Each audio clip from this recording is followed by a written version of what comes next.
भूतं च भव्यं च सर्वं यश्चाधितिष्ठति स्वर्यस्य च केवलं तस्मै ज्येष्ठाय ब्रह्मणे नमः। प्रिय श्रोतागण, आज हम वेद विज्ञान आलोक का पहले अध्याय का दूसरा खंड प्रारंभ करते हैं।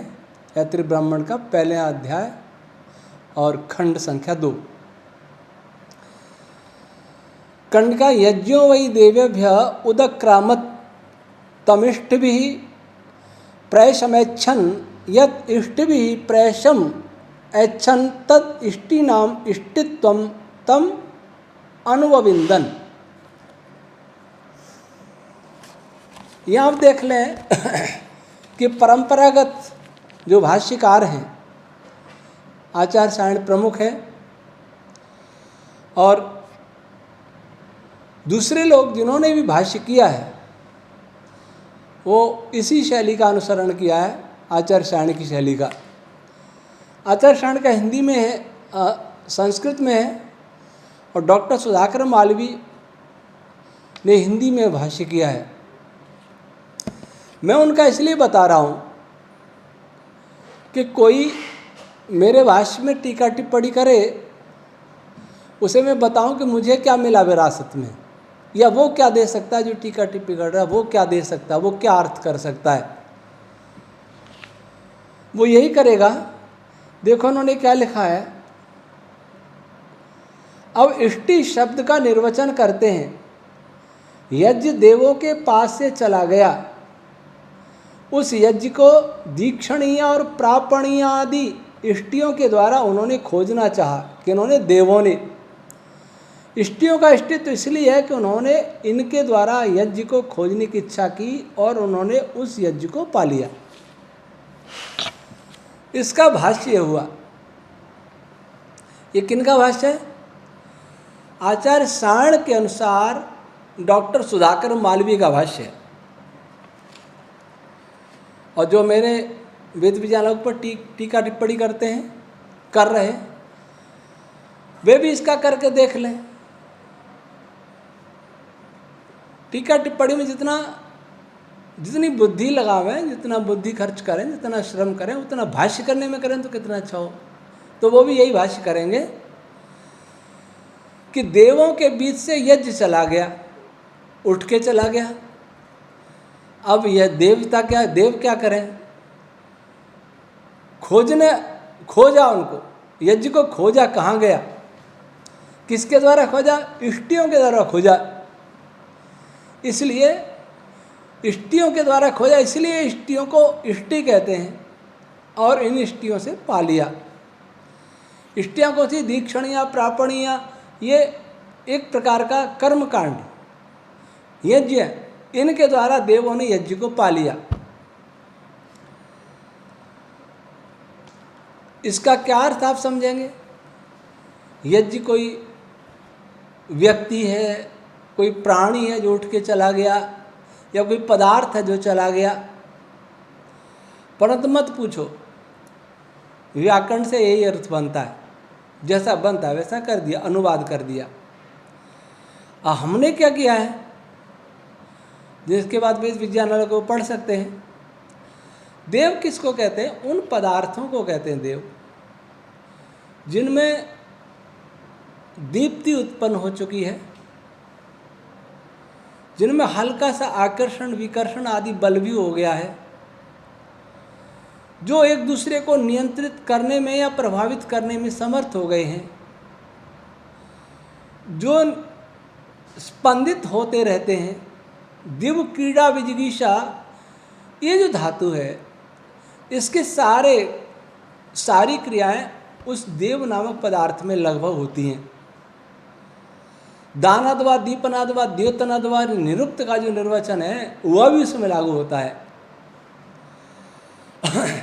तो सृष्टि की प्रारंभिक अवस्था के बाद, जो अब तक बताया, उसके बाद पदार्थ की अवस्था ऐसी हो गई क्या उसमें मंद मंद प्रकाश भी है और हल्की हलचल भी है। पदार्थ के सूक्ष्म अवयव एक दूसरे को इंटरैक्ट भी कर रहे हैं, प्रभावित भी कर रहे हैं, परंतु फिर भी उनमें यजन कर्म नहीं हो रहा, कॉम्बिनेशन नहीं हो रहे, आगे संघन पदार्थ घनीभूत नहीं हो रहा है। उन सूक्ष्म पदार्थों से स्थूल पदार्थों का निर्माण नहीं हो पा रहा है।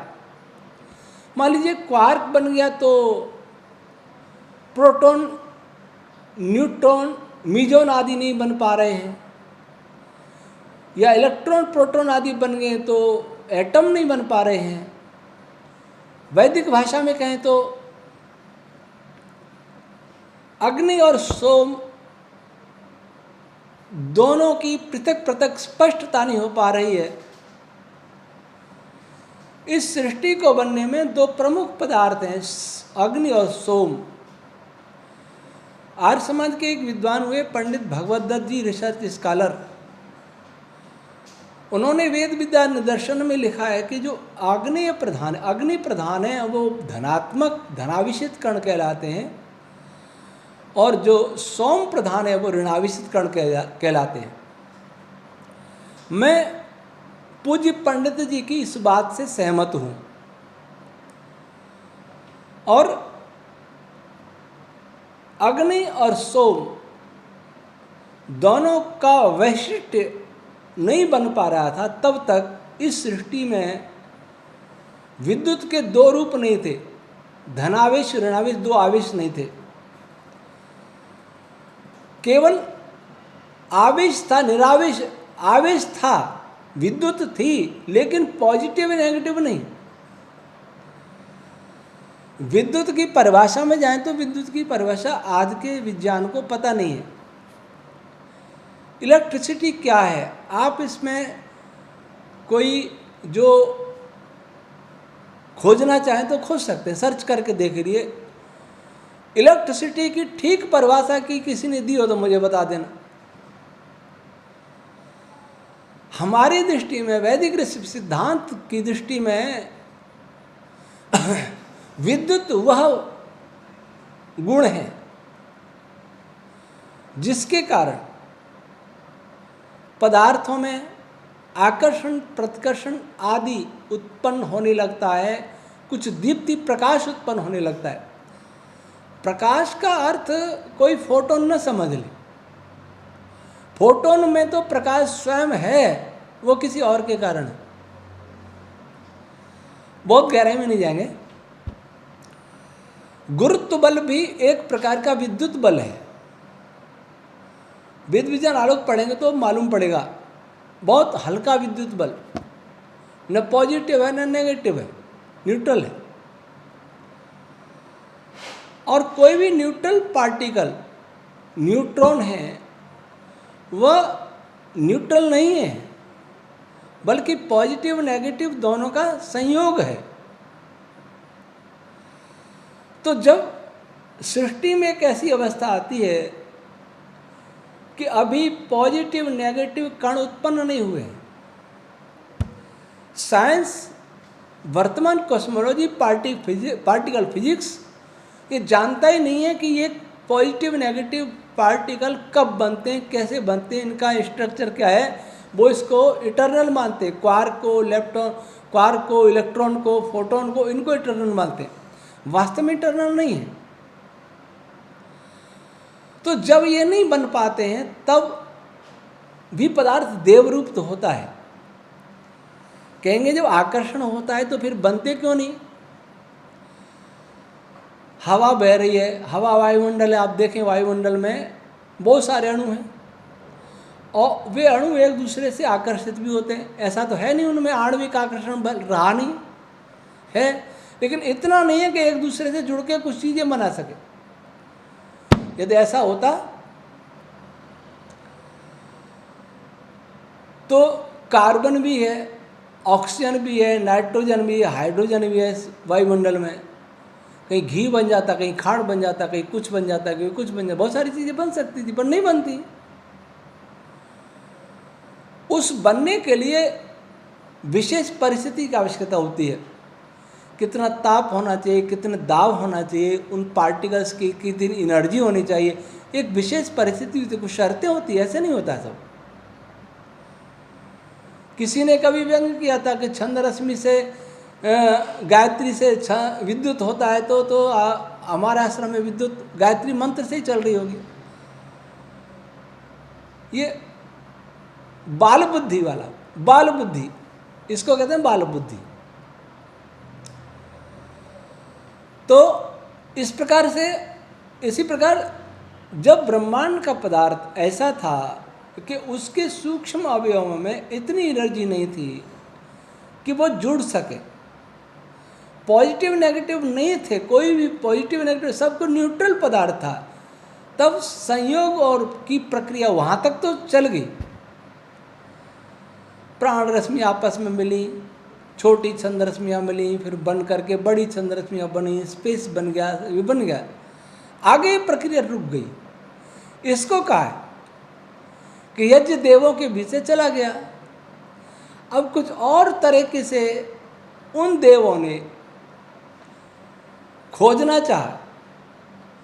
चाहिए, मान लीजिए कि अब कौन सी क्रिया होगी जिसके द्वारा वापिस उनमें संगमन प्रक्रिया शुरू होगी। और जो क्रिया शुरू होंगी उनको ही इष्टि कहा है, दीक्षणियाँ, प्रापणियाँ, आगे पढ़ लेना।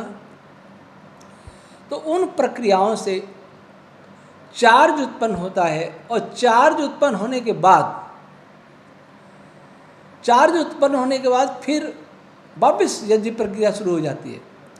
देवताओं के पास वापस ये लौट आया, ये यज्ञ को उन्होंने पा लिया, ये कह रहे हैं।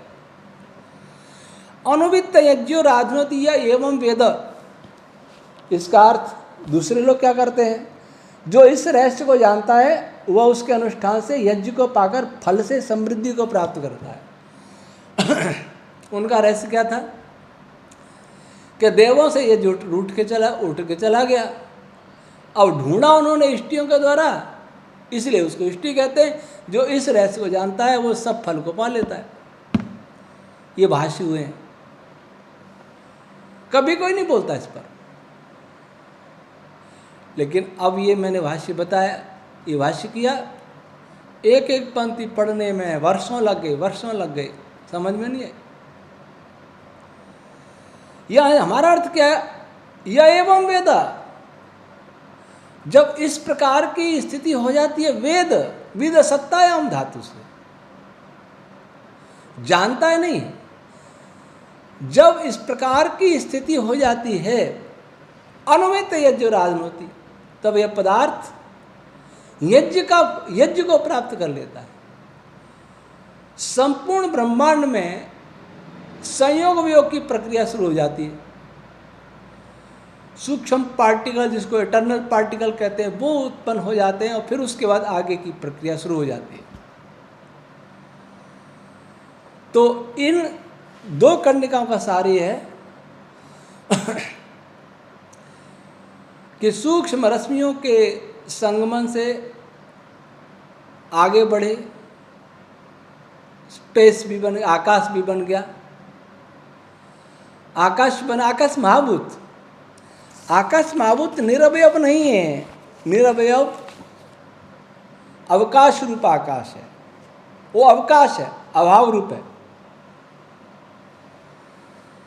कई लोग शास्त्रों को निकाल के लाएंगे, वैसे से क्या कहता है, सांख्य कहता है, इसका मतलब आपने सांख्य और वैसे को विरोधी बना दिया। बुद्धि से विचारो, ऋषि विरोधी नहीं होते हैं। कहीं किसी को निरवय कहा है तो क्यों कहा है, ये बुद्धि माना चाहिए। और किसी ने उसको निरवय नहीं का उत्पत्ति बताई है तो क्यों बताई है, ये बुद्धि माना चाहिए। पर बुद्धि पर जोर क्यों डालना। तो आकाश तक बनने के बाद जो पदार्थ था उसमें कहीं दो प्रकार के बल, आकर्षण प्रतिकर्षण नहीं थे, दो प्रकार के, ये विभाजन नहीं था। और विभाजन था तो अत्यंत सूक्ष्म स्तर का था, रश्मियों की लेवल का था। इतना नहीं था कि रश्मियों को कंडेंस करके कोई कण बना सके। इसलिए संयोजन प्रक्रिया बंद हो गई। जो हो रही थी, जितना बनना था बन गया। मकान बनाते हैं तो पहले नींव खोदते हैं, नींव खोदने तक काम हुआ, ईंट पत्थर कुछ गारा सीमेंट कुछ है नहीं, तो काम रुक गया। अब वो चीज़ आवे जिससे आगे निर्माण हो, तो फिर आगे काम शुरू हो जाएगा। तो नींव तो बन गई, भवन बनने की प्रक्रिया बंद हो गई, अब बाकी सामान ही नहीं है। तब वो दो प्रकार के गुण पैदा हुए, दो प्रकार का विद्युत के दो आवेश उत्पन्न हुए, उसके बाद फिर प्रक्रिया शुरू हो गई।